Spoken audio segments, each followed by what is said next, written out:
Guys, good news. Looks like the dump is over, the pump is back in, and that secret leak that I showed 2 days ago seemed to have a lot of merit. Remember in that video that got a lot of views, that the guy said like the only source of the dumping was the FTX stuff. And that's basically when FTX dumped their entire stash. Now, after 2 more days after that's gone, we're back up to 42,000 and very good chance to go up to 45,000 again by next week, obviously. Sometime next week. I'm not really sure when.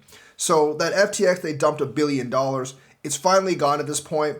And there doesn't seem to be too many outflows. There's always the Mt. Gox albatross, but I'm not really sure how much that's going to play into it. So that guy's information seemed to actually be pretty good.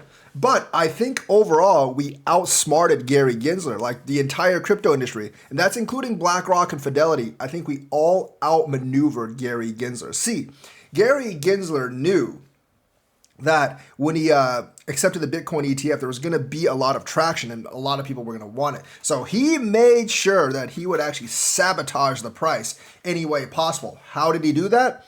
I mean, outside of the FUD that he spread after he accepted the ETF, saying that the SEC does not endorse the ETF, that was never going to have any effect.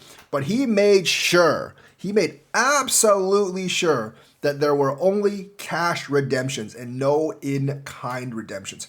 By the way, if you're wondering, Mt. Gox, I think, is mostly doing in-kind redemptions. They're giving people back their Bitcoin. They're not liquidating the Bitcoin for cash. They're giving people back their Bitcoin or Bitcoin Cash. That means when the people get the Bitcoin, they don't actually have to sell. Whereas with a cash redemption, the company doing the redemption has to sell first, tanking Bitcoin's price, and then, that achieves the goal of dumping Bitcoin and making people lose trust. Oh, he's a sly one. He tried to play that card. BlackRock even told Gary Gensler that, doing cash redemptions only could have destabilizing effects on Bitcoin's price. But I think that's what he was looking for. He wanted people to lose faith in Bitcoin, but he did not win. Because even though FTX sold off $1 billion, and I bet government officials knew that FTX were going to do this. I didn't know that FTX was going to do that. But government officials knew exactly when and how much they were going to sell. He's like, $1 billion. Seems like I can dump Bitcoin a lot that way and make people lose trust because I don't like Bitcoin. It's been screwing over my tenure as SEC chair and I want it to go down. So he did succeed in making it go down from 46 to 38. But there was too much demand. So we weathered the Gary Gensler tactic of only allowing cash redemptions. BlackRock is still pushing for in-kind redemptions to avoid something like this later. Because if there is an event where an ETF creator or issuer has to actually redeem a lot of people, they want to do in-kind so they don't crash the entire market. BlackRock is obviously just protecting itself because they know that their fund's probably going to last a long time, but they don't really know about some of these smaller companies' funds. If these smaller companies all of a sudden have to redeem their investors, then that could crash the price and that could actually hurt BlackRock's ETF. And BlackRock obviously doesn't want that, so they're still pushing for in-kind ETFs. But of course, the SEC is denying them because I think the SEC actually wants this volatility. They want to be able to point and say see, we told you this was bad. It had massive price swings. And with the in-kind ETFs, there's a less chance that would happen.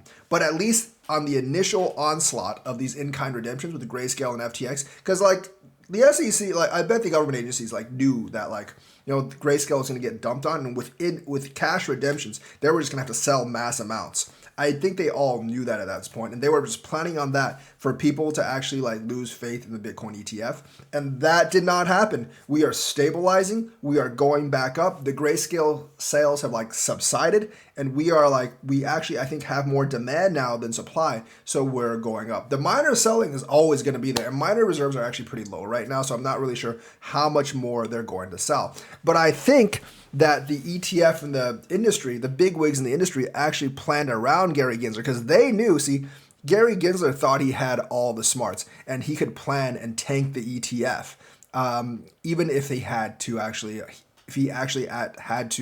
approve it. But I think the big wigs in the industry outsmarted Gary Gensler. He was playing 2D chess, but they were playing 3D chess or 4D chess. They made sure that the court case went through their way. And they made sure that he had to approve it in January. And why is that important? Because it's 3 months until the halving. That means there's adequate enough time for a small dip and for us to recover and for people to recover confidence. See, if this actually happened in April, like it might have completely screwed over the halving with a big FTX sell. But since it actually happened in January, they knew that, like, hey, yeah, Grayscale could sell off because, like the industry bigwigs, they understand that when Grayscale converted, there's probably going to be some outflows. And they're probably more aware of us than like what's going on with FTX. So they probably predicted it. And they knew probably that Gary Gensler wanted in-kind redemptions. I mean, not in-kind, cash redemptions for that purpose. So they were like, let's plan around Gary's evil plan. We'll just be able to absorb it with our own funds. And then after they run out of sales and there's no more downward pressure, it'll be time getting close to the halving and people will want to FOMO it up more than ever. So I'm really, really looking forward to that because I think they outsmarted Gary Gensler. Now, I don't know if Gary Gensler's bringing the other big guns. We know that, for instance, the government just filed to sell $130 million of Bitcoin. And, you're like thinking, oh, that's another evil plan for them to tank the price. Not so much. They might actually just be selling that directly to BlackRock. You know that BlackRock has $2 billion AUM now in like the first week. That means someone bought people bought $2 billion worth of shares of the BlackRock ETF. And BlackRock now holds $2 billion of Bitcoin in Coinbase custody. I'm not really sure if that makes you feel good or not, that BlackRock, as some of you call the evil cabal, even though I don't really believe that, holds so much Bitcoin. But, them and Fidelity have been taking up a lot of the Grayscale sale, and they've actually been preventing the Bitcoin price from tanking too much. Of course, they're only able to buy how much the customers buy, but the customers want that Bitcoin. And they're still keeping to want that Bitcoin. They predicted like $150 billion worth of inflows to BlackRock, Fidelity, and others. And there's no amount of sales that'll actually take that up. And the government's also selling OTC. They usually auction this stuff off. And $130 million is not really going to affect the price all that much. So if that was part of the plan to tank Bitcoin, it will not work. And I'm glad to actually say that. I think this whole convoluted plan to first deny the Bitcoin ETF into oblivion, that got destroyed by the judge, and then accept the BEAT ETF, but only offer cash redemptions, therefore forcing Grayscale and FTX to liquidate and tank the Bitcoin price, while at once saying that you do not endorse the Bitcoin ETF and trying to FUD the price down. That looks like it's actually failing right now. And now I think momentum is definitely on our side right now. And remember, we still have the Coinbase victory, which I think is looking more and more likely. The Binance case, I'm not really sure, because like the SEC is trying to get more and more information out of Binance. BAM, the people that own Binance.us has produced every single piece of evidence that the SEC has wanted on the court order for the last 7 months. And the SEC is still going for more, but they're violating going outside their court order, wanting more information. So there's going to be like limitations of what the SEC can do. So things are not going well for Gary Gensler and the SEC if they want to tank Bitcoin. Confidence I can see is building, and I think this bull run is actually back on. We survived the sell-off, and I don't think we're going to 35 or 30K because FTX I think was the main albatross once the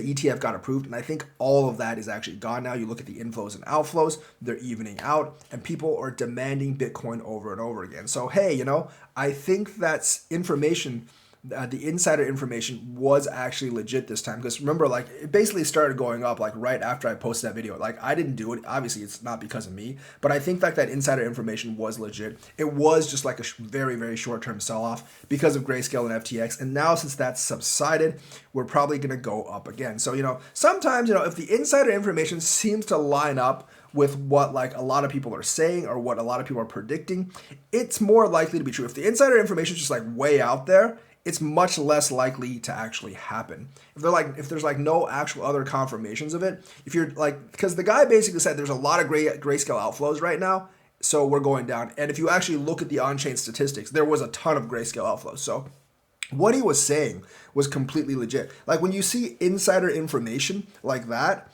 like you do research on it and you're like, hey, that's actually somewhat believable. Whereas if you like have BitBoy insider information back in 2021, when he said like Ripple's lawsuit was going to get settled within 2 months, and it ended up taking like 3 more years. There was no actual verification of that. So you need like some kind of data verification when you look at insider information. You also need to look at the macroeconomics and what's actually going on. And if the insider information seems to suggest the opposite of everything, then it's probably not good. But if it's kind of like goes along with how the market's going anyways, it's probably legitimate information that you actually should pay attention to. So I do believe that he probably did have a friend on that was working with the ETFs, maybe not high level, maybe like mid level. There's plenty of those people.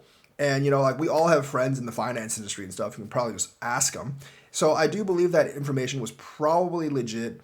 And I do think the selling pressure has basically abated and we are going up. So that's the news for today. Let me know what you think. Like and subscribe, hit that bell notifications button. Thank you and have a nice day.